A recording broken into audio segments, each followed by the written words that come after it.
I was just wondering if you could tell us a little more about this test. Is it going to be self-administered? And also, is this because you want to get more children tested, or is it because the swab test is particularly difficult for children, or a mixture of both? And how do you rate the mental health of children right now? Two very good questions. So this test it's kind of cool. It's been something we've had in the works for a while, and it is a way that we've tried to make it more efficient so that we don't have as long lineups and that it doesn't take as long to do. But we've had limited supplies. So to start with, we focused on children because we know right now it's going to be very critical for children if they start showing symptoms of COVID-19 and they're in a school setting, many of them will need to get tested. So it's a way to try and facilitate that and make that easier right now.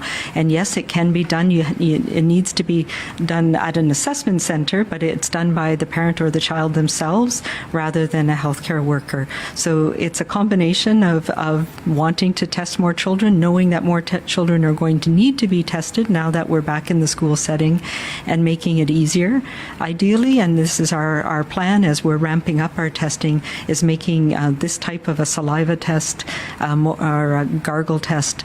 It's just a different way of collecting it that makes it easier without needing a healthcare worker. We want to have it available for everybody.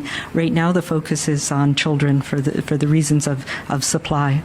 In terms of children's mental health, these are challenging times, and we have been working, as I've talked about a number of times, looking at the unintended consequences of the effects of the measures that we've put in place. And we know, for one, that suspension of in-class school is very dramatically affects the mental health of children and their well-being. We know that there have been challenges around substance use, around violence, around interfamily violence that we know goes up when schools are not in session. So it is incredibly important, and we as a community and as a province need to prioritize those school settings for our children for that reason.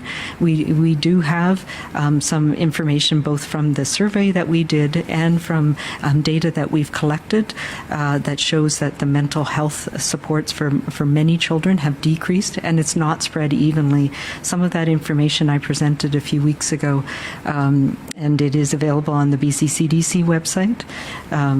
We know there's been challenges, and the one challenge I will bring up where the stats are still at the top of mind is across the board. Parents said about 80% of parents said that their children struggled with the online learning with classes being closed. So that's across all strata, all different race and ethnic groups, and all socioeconomic groups as well. I'm just wondering about the new gargle, rinse, and spit test. Is this the same test that's being used other places as the saliva test? And what is the accuracy of this test compared to the swab test?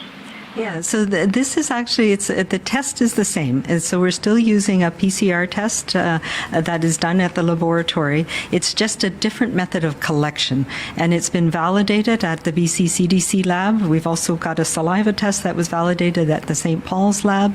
So it is our scientists and researchers and lab folk here in the province who've looked at this as a method and a way to make it easier. And we're hoping to make it more broadly available as we go forward. We have a domestic supplier from BC who's making it's a cute little funnel thing that you swish into. So the test itself has been validated. The collection method has been validated and compared to an NP swab, and it works just as well. So we're really proud of this, and I think it's a great step forward for our lab.